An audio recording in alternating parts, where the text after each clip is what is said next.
Another area that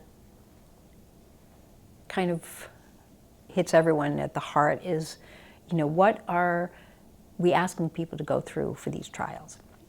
What do we see them go through, and how they tolerate it, and how does that make them feel over time? It's not just a physical well-being, it's an emotional well-being as well.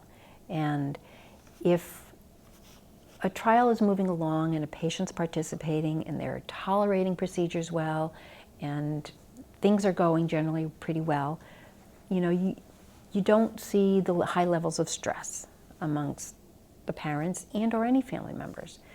But if there are issues that arise, whether it's an adverse event, something that they knew could happen, but they hoped wouldn't happen, even if it's a matter of just not seeming like it's effective, they were much more hopeful that they would be seeing more responses in their child, or it's a significant adverse event and they're sicker now than they were when they started in the trial, for whichever reason.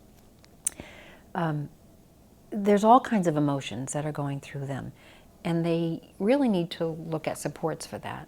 It may not be their spouse. They may need to talk to somebody else that's going through the same thing to get a feel for how they're dealing with it.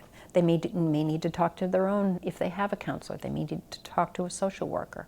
They may not want to talk to study staff at all, and we have to be amenable to that. We have to understand that completely and guide them to some resources, usually it would be where they live as opposed to where we are as an institution.